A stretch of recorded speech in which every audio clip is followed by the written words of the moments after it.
और देखिए इस वक्त की बड़ी खबर सीधे इटली से जुड़ी हुई है, क्योंकि इटली से भारत के लिए रवाना हो चुके हैं प्रधानमंत्री मोदी। आज सुबह दिल्ली पहुंच जाएंगे प्रधानमंत्री। G7 समिट में शामिल हुए पीएम। G7 के राष्ट्राध्यक्षों से पीएम मोदी की मुलाकात रही। राष्ट्राध्यक्षों के साथ द्विपक्षीय वार्ता भी हुई। कल डिनर की मेजबानी जॉर्जिया मेलोनी ने की और उसके बाद में रवाना हो गए भारत के लिए प्रधानमंत्री मोदी। आज सुबह पहुंच जाएंगे भारत। मोदी मेलोनी की मुलाकात, और सबसे बड़ी बात यह है कि बात क्या क्या हुई। G7 समिट में प्रधानमंत्री मोदी पहुंचे। हालांकि देखिए बड़ी बात यह है कि G7 का मेंबर नहीं है भारत, लेकिन लगातार पिछले कुछ बार से अगर आप नोटिस करें तो भारत की जो महत्ता है वो लगातार बढ़ती जा रही है और भारत के पास में बार बार न्योता पहुंचता है। आप देखेंगे मुलाकातों का सिलसिला किस तरीके से शुरू हुआ। जो देश के राष्ट्राध्यक्ष हैं उन सभी के साथ में ये पीएम मोदी की जो एक मुलाकात है, कूटनीतिक तौर पर इन मुलाकातों के काफ़ी मायने होते हैं। देखिए जिस तरीके से प्रधानमंत्री मोदी के गले लगते हुए नजर आ रहे हैं, बहुत ही गर्म मिजाजी के साथ में आपने देखा कि सभी के साथ मुलाकात हुई। आपने इमैनुअल मैक्रों के साथ में कल मुलाकात की तस्वीरें देखी, ऋषि सुनक के साथ में आपने तस्वीरें देखी, जॉर्जिया मेलोनी के साथ में आपने तस्वीरें देखी। तो ये अलग अलग आप तस्वीरें लगातार देखते रहे। G7 समिट से खूबसूरत तस्वीरें आई जहां पर द्विपक्षीय मुद्दों को लेकर बातचीत हुई। इस बार के अगर G7 समिट की बात करते हैं तो देखिए AI को लेकर बातचीत हुई, जलवायु परिवर्तन को लेकर बातचीत हुई। ये कुछ अहम विषय रहे। G7 में बेसिकली वो 7 इकोनॉमीज रहती हैं जो कि डेवलप्ड हैं। हालांकि रूस भी पहले इसका हिस्सा था, लेकिन उसके बाद रूस इससे हटा और फिलहाल ये सभी देश तो पहुंचे। साथ ही साथ यहाँ ज़ेलेंस्की के साथ में भी मुलाकात की तस्वीरें प्रधानमंत्री मोदी के साथ में आई। तो फिलहाल सीधे G7 समिट से ये तस्वीरें, और कूटनीतिक तौर पर देखिए इस तरह की मुलाकातों को बहुत ही अहम माना जाता है। दुनिया के दिग्गजों का जहां पर जमावड़ा लगा वहां पर देश के प्रधानमंत्री भी पहुंचे। तो G7 समिट को लेकर हर तस्वीर सबसे पहले आपने देखी, और सभी नेताओं के साथ में जो मुलाकात हुई है वहां पर भी अब कई मसलों को लेकर द्विपक्षीय बातचीत हुई है, जो कि तस्वीरों में भी आप गर्मजोशी के साथ में मुलाकातों का सिलसिला देख रहे हैं, उससे अंदाज़ा लग सकता है। फिलहाल प्रधानमंत्री मोदी रवाना हो चुके हैं और प्रधानमंत्री मोदी अब से कुछ ही देर बाद ये मानकर चलिए कि भारत पहुंचने वाले हैं। कल रात की अगर बात करते हैं तो देखिए पहले बैठक हुई शाम को, और उसके बाद में जो रात्रि भोज था अब उसका जो आयोजन था वो किया गया था। जॉर्जिया मेलोनी, जो कि इस वक्त देख भी रहे हैं, जॉर्जिया मेलोनी ने उसकी मेज़बानी की। और इस बार अब G7 समिट के दौरान में ही जो भारत का नमस्ते था वो ग्लोबली देखने को मिला। 13 से 15 जून तक चले इस समिट में प्रधानमंत्री मोदी भी पहुंचे। तो वहीं प्रधानमंत्री मोदी ने एक्स पर पोस्ट भी किया है इस दौरे को लेकर। उन्होंने पोस्ट करते हुए लिखा कि अपुलिया में G7 शिखर सम्मेलन में बहुत ही अच्छा दिन रहा। विश्व के नेताओं के साथ बातचीत हुई, विभिन्न विषयों पर चर्चा हुई। साथ मिलकर हमारा लक्ष्य ऐसे प्रभावशाली समाधान को तैयार करना है जो वैश्विक समुदाय को लाभ पहुंचाए, भविष्य की पीढ़ियों के लिए एक बेहतर दुनिया बनाए। इटली के लोग और सरकार आतिथ्य के लिए मैं धन्यवाद देता हूं। तो जो प्रधानमंत्री मोदी जब वहां पर पहुंचे, प्रधानमंत्री मोदी का गर्मजोशी से कैसे स्वागत हुआ वो तस्वीर आपने देखी थी। इसके अलावा सम्मेलन में प्रधानमंत्री मोदी जब पोप फ्रांसिस से मुलाकात हुई तो एक गर्मजोशी के साथ गले लगाते हुए वो मुलाकात हुई। प्रधानमंत्री मोदी ने पोप फ्रांसिस को भारत आने का निमंत्रण भी दिया। तो कुल मिलाकर ये दौरा, उसको लेकर ट्वीट प्रधानमंत्री मोदी का आपकी टीवी स्क्रीन पर, और लिखा कि ये जो दौरा रहा वो बहुत ही अच्छा रहा। इस सम्मेलन में विश्व के नेताओं के साथ बातचीत हुई, तमाम विषयों पर इस दौरान चर्चा हुई है, चाहे फिर वो जलवायु परिवर्तन हो या रूस यूक्रेन युद्ध हो या AI हो। क्योंकि इस दौरान प्रधानमंत्री मोदी ने कहा कि शत्रुता की बजाय संवाद पर जोर होना चाहिए। ज़ेलेंस्की के साथ द्विपक्षीय वार्ता जब हुई तो प्रधानमंत्री मोदी ने कहा कि भारत वार्ता और कूटनीति के जरिए यूक्रेन में जो संघर्ष लगातार चल रहा है उसको शांतिपूर्ण समाधान को प्रोत्साहित करना जारी रखेगा। प्रधानमंत्री मोदी ने इसके अलावा अमेरिका के राष्ट्रपति जो बाइडेन से मुलाकात की, कनाडा के PM जस्टिन ट्रूडो से मुलाकात हुई। इसके अलावा मोहम्मद बिन जायद अल नहान से भी प्रधानमंत्री मोदी की मुलाकात हुई। और प्रधानमंत्री नरेंद्र मोदी ने सोशल मीडिया प्लेटफॉर्म एक्स पर पोस्ट किया है, पीएम मेलोनी के साथ बहुत अच्छी बैठक हुई। पीएम नरेंद्र मोदी ने ये लिखा है, G7 शिखर सम्मेलन का हिस्सा बनने के लिए धन्यवाद और भारत इटली संबंधों को मजबूत करने पर चर्चा की गई है। तो G7 का हिस्सा बनने के बाद देखिए पीएम नरेंद्र मोदी ने सोशल मीडिया प्लेटफॉर्म एक्स पर धन्यवाद दिया है। इटली के अपुलिया में आयोजित G7 शिखर सम्मेलन में पीएम नरेंद्र मोदी पहुंचे थे और जॉर्जिया मेलोनी के साथ उनकी मुलाकात हुई, द्विपक्षीय वार्ता हुई। दोनों ने एक दूसरे को नमस्ते किया, जिसकी तस्वीरें निकलकर सामने आई। इस दौरान मेलोनी ने कहा कि हम हिंद प्रशांत पर अपने बढ़ते फोकस के महत्व पर चर्चा करेंगे। उन्होंने कहा कि इटली में जिस एक और महत्वपूर्ण मुद्दे को प्राथमिकता दी है वह अफ्रीका से जुड़ा है, और केवल अफ्रीका ही नहीं, प्रवास का मुद्दा और मानव तस्करी में शामिल संगठनों की बढ़ती भूमिका जो परेशान लोगों का शोषण कर रहे हैं। तो ये तमाम बड़ी बातें रही। और अगर बात करें सम्मेलन में जलवायु परिवर्तन की समस्या पर चर्चा हुई। 2030 तक मीथेन गैस उत्सर्जन में 75% तक कटौती का लक्ष्य रखा गया। तो ये तमाम बड़े पॉइंटर्स हैं जिन पर चर्चा की गई। और पीएम नरेंद्र मोदी ने G7 सम्मेलन का हिस्सा बनने के लिए धन्यवाद भी किया है। और देखिए, इस बीच अगर अखबारों की बात की जाए तो फ्रंट पेज पर प्रधानमंत्री नरेंद्र मोदी के इटली दौरे का जिक्र। G7 समिट में प्रधानमंत्री नरेंद्र मोदी पहुंचते हैं। इटली के प्रधानमंत्री जॉर्जिया मेलोनी ने उनका स्वागत किया, नमस्ते करके। मुलाकात के दौरान भारत और इटली के बीच में मजबूत संबंधों की गर्माहट भी देखने को मिली, क्योंकि जिस गर्मजोशी के साथ में दोनों नेता मिलते हैं, नमस्ते करते हैं, उससे साफ तौर पर यह जाहिर होता है कि विदेश में भी एक तो सबसे पहले नमस्ते एक बार फिर से ट्रेंड कर रहा है। क्योंकि कोविड काल के दौरान हमने देखा था, जब सोशल डिस्टेंसिंग के लिए कहा जा रहा था तो तमाम जो राष्ट्रीय अध्यक्ष थे, तमाम जो देश थे, वो नमस्ते कह के एक दूसरे को ग्रीट कर रहे थे, और तभी से नमस्ते लगातार जो लोगों तक पहुंच रहा था। और इस बीच अगर हेडलाइंस की बात की जाए तो चुनाव में ऐतिहासिक जीत के रूप में लोगों का आशीर्वाद, लोकतंत्र की विजय, मोदी ने कहा। इटली में G7 शिखर सम्मेलन के आउटरीच सत्र को प्रधानमंत्री ने संबोधित किया, क्योंकि G7 का हिस्सा भारत नहीं है, लेकिन भारत को आउटरीच जो सत्र था उसको संबोधित करने के लिए स्पेशल इन्वाइटी के तौर पर बुलाया गया था। इस बीच पीएम ने कहा कि 2047 तक भारत को विकसित बनाना उनका संकल्प है।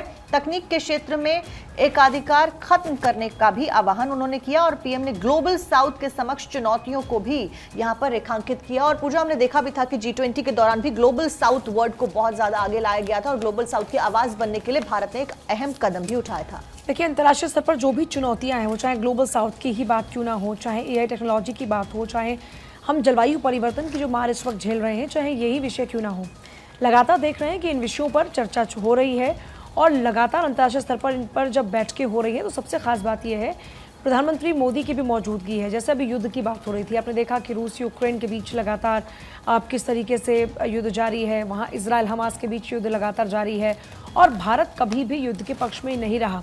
हम हमेशा शांति स्थापना की बात करते हैं। पीएम मोदी का इटली पहुँचना इसलिए बेहद खास रहा क्योंकि ग्लोबली अगर देखें तो भारत को जो एक पहचान मिल रही है, और ना सिर्फ भारत की जो उपलब्धियां हैं उसको, बल्कि जो यहाँ की संस्कृति है उसको भी पहचान मिल रही है। और देखिए, हर अखबार की अगर बात करते हैं तो हर अखबार में प्रधानमंत्री मोदी के इटली दौरे का जिक्र है।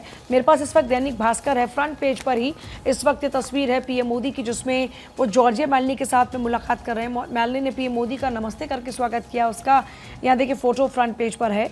और समिट में पोप फ्रांसिस से जो गले मिले, वो जो गर्म जोशी के साथ में वो कल गले मिलना था। आप किसी भी नेता को उठाकर देखिए, आप जो बाइडेन को उठाकर देखिए, इमैनुअल मैक्रो को, चाहे पोप फ्रांसिस, जिनसे भी प्रधानमंत्री मोदी की मुलाकात हुई, बहुत ही गर्मजोशी के साथ में मुलाकात हुई। और देखिए, ये जब मुलाकातें होती हैं तो जाहिर तौर पर, कूटनीतिक तौर पर इनकी बहुत ही वैल्यू होती है।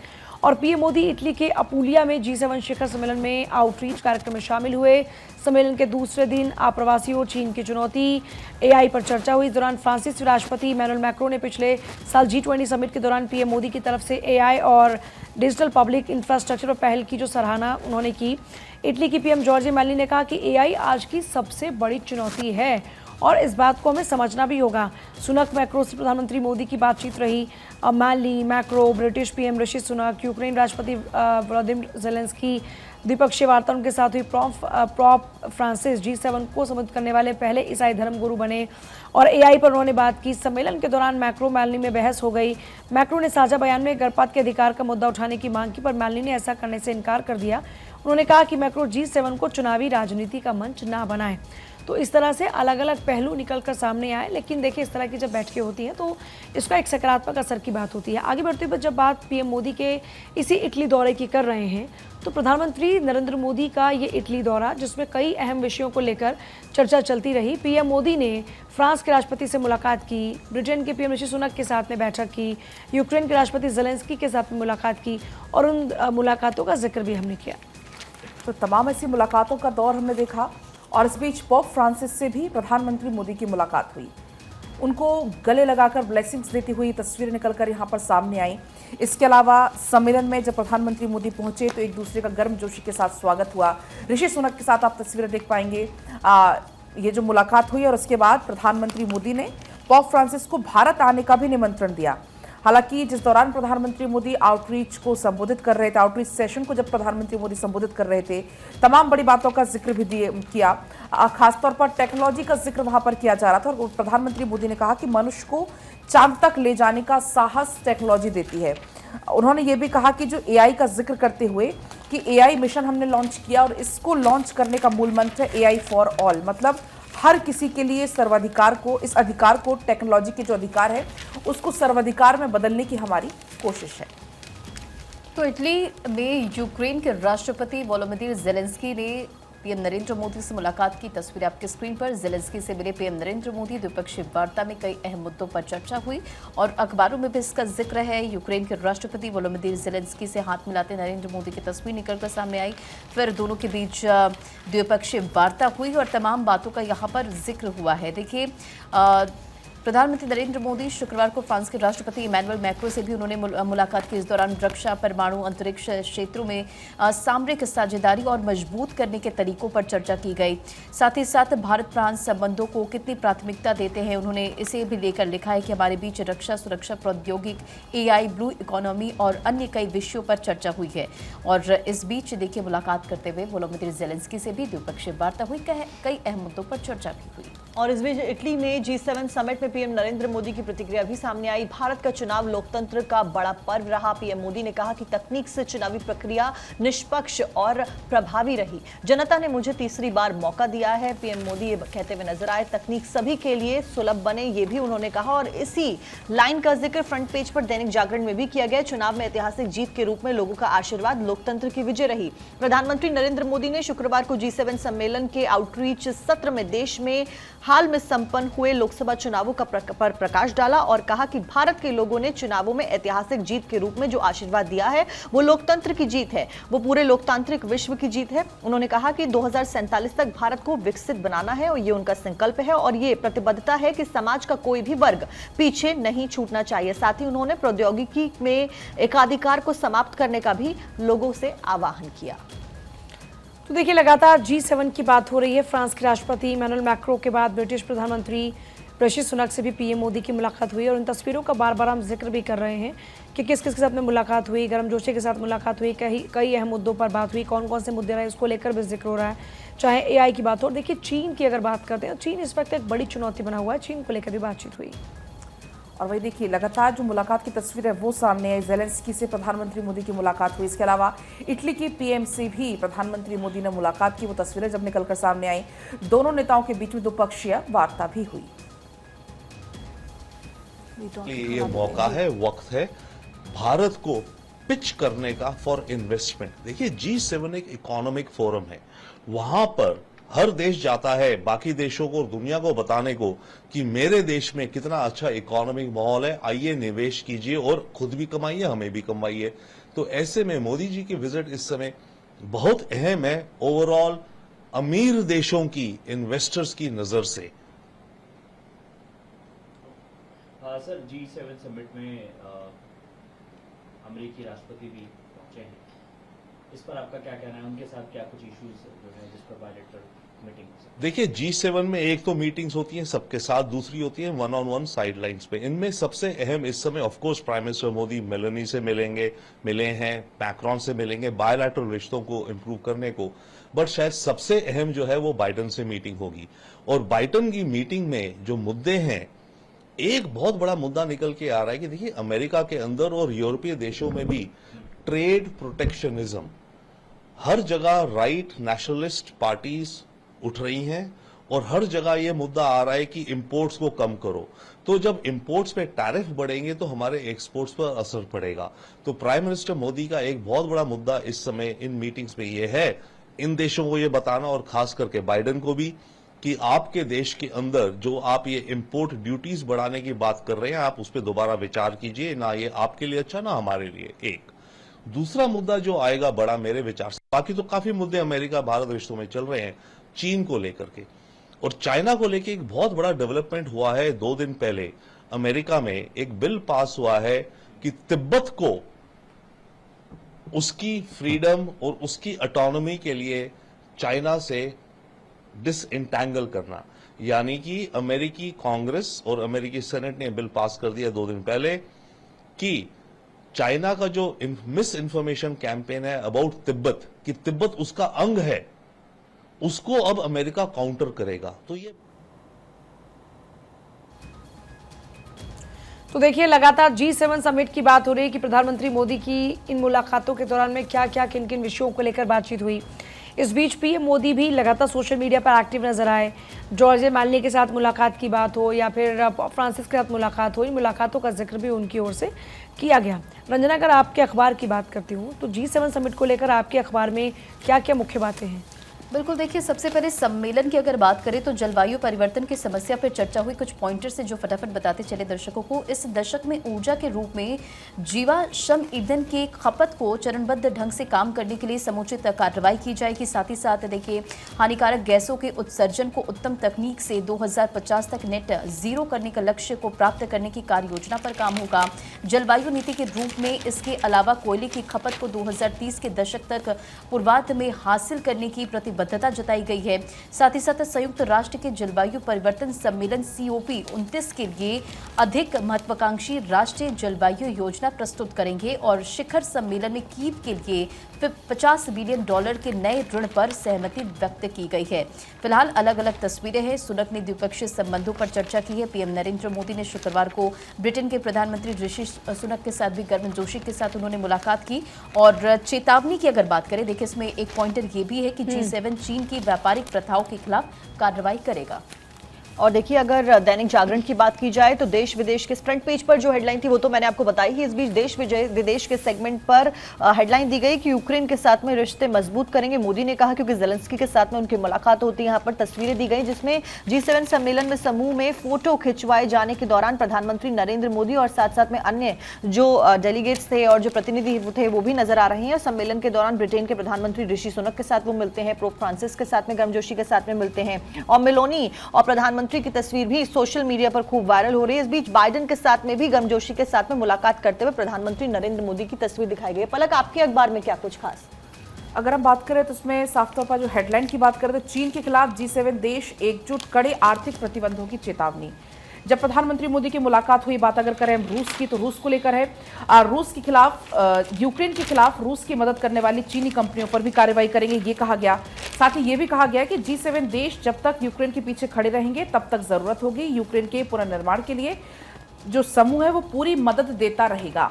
अब आगे बढ़ेंगे, कुछ और खबरों का जिक्र करेंगे। सबसे पहले बात अब होगी वाराणसी की, जहां पर CM योगी पहुंचे। वहां पर पहुंचकर दर्शन पूजन किए, काशी विश्वनाथ मंदिर पहुंचे और वहां पर ये पूजन की तस्वीरें निकलकर सामने आई। तो वाराणसी का दौरा, उत्तर प्रदेश के मुख्यमंत्री योगी आदित्यनाथ, और इस दौरान काशी विश्वनाथ मंदिर में गर्भगृह की तस्वीरें हैं जहां पर बाबा विश्वनाथ का आशीर्वाद लेते हुए नजर आ रहे हैं CM योगी। बढ़ते आगे, 18 जून को देखिए प्रधानमंत्री नरेंद्र मोदी का काशी दौरा रहने वाला है। CM योगी ने तैयारियों का जायजा लिया है और इससे पहले तस्वीरें आपने देखी, CM योगी आदित्यनाथ पहुंचे थे, दर्शन पूजन किया और साथ ही साथ अधिकारियों को दिशा निर्देश भी दिए। अधिकारियों के साथ समीक्षा बैठक भी उनकी तरफ से की गई। 18 जून को प्रधानमंत्री नरेंद्र मोदी काशी पहुंचेंगे। काशी से उन्होंने जीत हासिल की है और एक बार फिर से प्रधानमंत्री पद की शपथ और तस्वीरें भी निकलकर सामने आई थी। फिलहाल 18 जून को पीएम नरेंद्र मोदी पहुंचेंगे काशी और ऐसे में पूरी तैयारियां की जा रही, सुरक्षा व्यवस्था के पुख्ता इंतजाम किए जा रहे हैं। साथ ही साथ जनसभा को संबोधित भी करेंगे प्रधानमंत्री नरेंद्र मोदी, ऐसे में पूरी तैयारियां की जा रही है। देखिए ग्राउंड की तस्वीर, CM योगी आदित्यनाथ पहुंचे सभा स्थल जहां पर प्रधानमंत्री नरेंद्र मोदी 18 जून को पहुंचेंगे और इस बीच काशी वासियों को प्रधानमंत्री नरेंद्र मोदी संबोधित करेंगे, आभार जताएंगे क्योंकि पीएम नरेंद्र मोदी ने यहां से जीत हासिल की और एक बार फिर से प्रधानमंत्री बने। और इस बीच आगे बढ़ते हुए उत्तर प्रदेश से खबर, जहां पर विधान परिषद ने 13 नवनिर्वाचित MLC ने शपथ ली और विधान परिषद सभापति मानवेंद्र प्रताप सिंह ने सभी नवनिर्वाचित MLC को शपथ भी दिलवाई और वो तस्वीरें फिलहाल आपकी स्क्रीन पर देखिए। बिल्कुल, विधान परिषद की ये शपथ की तस्वीरें इस वक्त आप देख रहे हैं। यूपी विधान परिषद के 13 नवनिर्वाचित सदस्यों ने शपथ ली, जिनमें 7 भाजपा और 3 समाजवादी पार्टी के रहे। शुक्रवार को 13 सदस्यों ने ये शपथ ग्रहण की, तस्वीरें आपके सामने। और ये देखिए, शपथ ग्रहण के कार्यक्रम के बाद में आगे बढ़ते हुए चली बात होगी अब नीतीश कुमार की कैबिनेट के बड़े फैसले को लेकर। बिहार में बेरोजगारों को नीतीश सरकार भत्ता देने जा रही है। बिहार बेरोजगारी भत्ता नियमावली 2024 को मंजूरी मिल चुकी है। देखिए, आप देख रहे हैं कि बिहार में इस वक्त जिस तरीके से लगातार राजनीतिक तौर पर अगर देखें तो जिस तरीके से सियासी घटनाक्रम घट रहे हैं, इस बीच नीतीश सरकार की ओर से एक फैसला लिया गया है। देखिए, एक रियलिटी ये है कि बिहार में माइग्रेशन का प्रॉब्लम बहुत ज़्यादा है। लोग पढ़ लिख कर बिहार में रुकने की बजाय देश के अलग अलग कोनों में जाकर अपने लिए बेहतर विकल्प की तलाश करते हैं, और न सिर्फ देश बल्कि विदेशों में भी अपने लिए बेहतर विकल्प की तलाश करते हैं। लेकिन इस बीच सरकार का ये बेरोजगारी भत्ता उन लोगों के लिए राहत ज़रूर हो सकता है जिनके पास रोजगार नहीं है, और जो लोग लगातार चुनौतियों का सामना कर रहे हैं आर्थिक तौर पर, उनके लिए ये कैबिनेट के अंदर बैठक में फैसला लिया गया कि अब बेरोजगारी भत्ता नियमावली 2024 जो है उसको मंजूरी देने का वक्त भी है बेरोजगारों को, यानी अब नीतीश सरकार भी भत्ता देने जा रही है। आगे बढ़ेंगे। गोरखपुर में संघ के कार्यक्रम में शामिल हुए मोहन भागवत। आज सीएम योगी से मुलाकात करेंगे। आरएसएस प्रमुख मोहन भागवत का सीएम योगी से मुलाकात का कार्यक्रम है। तो गोरखपुर का ये दौरा, संघ प्रमुख मोहन भागवत का, इस दौरान वो कई कार्यक्रम में शामिल हुए हैं। संघ के कार्यक्रम वहां पर हुए। और अब आज के कार्यक्रम की अगर हम बात करें तो आज सीएम योगी से मुलाकात करेंगे आरएसएस प्रमुख मोहन भागवत। बढ़ते खबरों में आगे, और दिल्ली से खबर, राजकुमार आनंद की विधायकी गई। आप पार्टी से एमएलए रहते बीएसपी के टिकट पर लोकसभा चुनाव उन्होंने लड़ा था और हाल ही में मंत्री पद से मंजूर किया गया था इस्तीफा। तो ये बड़ी जानकारी आपको दे रहे, जहां दिल्ली में राजकुमार आनंद की विधायकी गई। आपसे एमएलए रहते बीएसपी के टिकट पर लोकसभा चुनाव लड़ा था और हाल ही में मंत्री पद से मंजूर किया गया था इस्तीफा। साक्षी बिल्कुल, और इसी के साथ में आपको लगातार बता रहे हैं दिल्ली से ये खबर इस वक्त की, जहां पर राजकुमार आनंद की विधायकी गई। आम आदमी पार्टी से एमएलए रहते हुए हाल ही में मंत्री पद से मंजूर हुआ था उनका इस्तीफा। तो देखिए, विधायकी गई है क्योंकि उन्होंने बसपा को ज्वाइन कर लिया था। उसके बाद उनको पेश होने के लिए कहा गया, नहीं पेश हुए, आखिरकार उनकी विधायकी जा चुकी है।